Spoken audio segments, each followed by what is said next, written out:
Ahead, up next, Connecticut schools just got passed by 10 other states in the race to the top.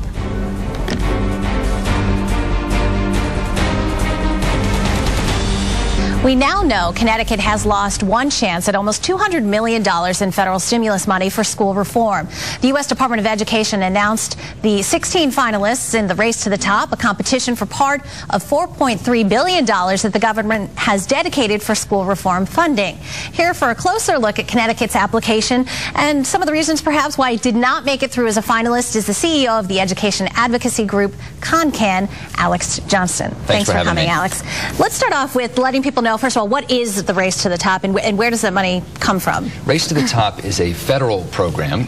It's a competition that is part of the stimulus package, actually. $4 billion at stake, and it's designed to encourage states to enact education reform based on the evidence that we've seen of what's been working for kids over the last 10 to 15 years. And so Connecticut, like many other states, submitted an application explaining why they thought we should get it, right? That's right. And the thing about this competition is it's kind of like a relay race. We just found out that we lost in round one, and but now, you know, the baton is passed to the legislature because there's a round two, and states that have made a lot of progress in enacting education reforms have increased their chances. So a number of the states that were named as finalists have already passed legislation.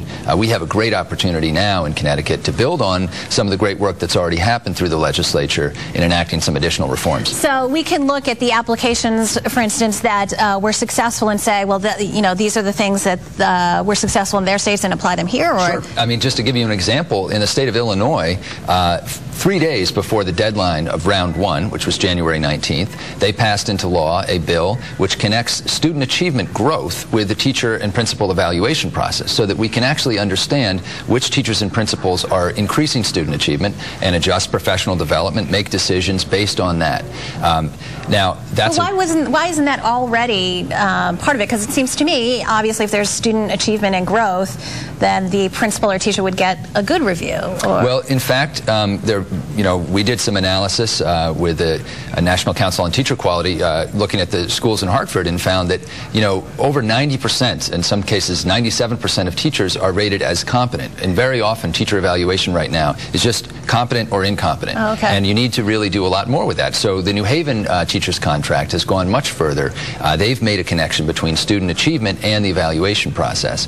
The federal government has said that everybody needs to start doing this. Other states have passed laws to get it done, and we have the opportunity to do that now in Connecticut.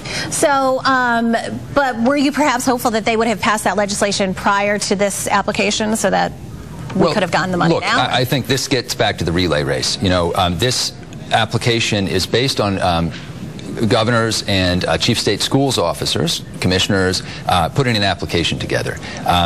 The legislature now has an opportunity to enact key reforms, and we have a great track record of accomplishment over the last few years of this legislature enacting big reforms. Biggest overhaul of teacher certification in the last 25 years went through this General Assembly last year. So Chairman Fleischman and Chairman Gaffey of the Education Committee are going to be working very hard on that, and they've just spoken about their interest in enacting bills and bringing the stakeholders together to ensure that these issues get addressed. Now, I know that ConnCAN has some very specific reform points that you all are going to be pushing. Talk about those. So this question about how we evaluate teachers and principals is very important, connecting that to student achievement growth.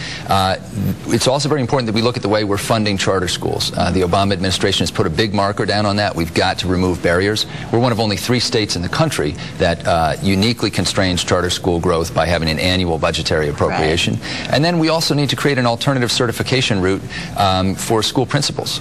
And, you know, those are policies that we absolutely could enact this session, and if we do, they're going to greatly enhance our chances in round 2. So explain that alternative certification for principals. What does that mean, and why will that make schools better? Well, right now we have a system for certifying principals that does not actually always connect with promising candidates. For example, we have a requirement that principals have had 5 years of teaching experience, yet we have some outstanding teachers who've taught for just maybe 3 years who want to move forward. And Likewise, we have coursework requirements that we don't have flexibility in how people demonstrate their mastery of that coursework. And so just as we reformed teacher certification to ensure that people who could pass a test of subject area knowledge at a high bar could not have to go back and get a second undergraduate degree in a given subject, these are the same kinds of changes we need to make so that we can get outstanding leaders into our classrooms. Are you getting support from the legislature? Absolutely. I think we're very encouraged. One of the great things about Race to the Top is that these are evidence-based reforms. They generally attract bipartisan support, and this legislature has a great track record of accomplishment that we can build on. So, how much money are we looking at could possibly we get?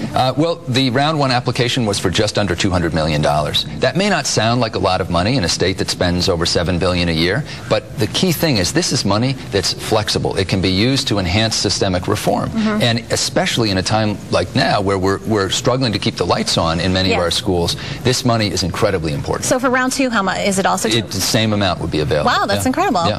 So we have another chance at it. We absolutely do. And we're going to be filing, you'll be filing that, or the state will be filing that application in June, right? That's right. And so the legislature has the next really several months, and then they pass the baton back to the executive branch to file that application. Other people have been used the term saying that we bombed this application. You seem much more optimistic.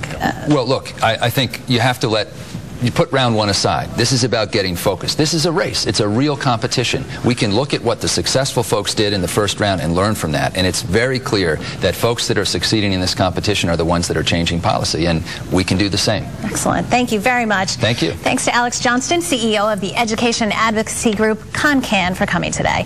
Now, don't forget, if you missed something here on The Real Story, you can now watch it online by going to fox61.com. You can also catch us on YouTube. Thanks so much for watching this week's edition of The Real Story. We'll see you here again next week.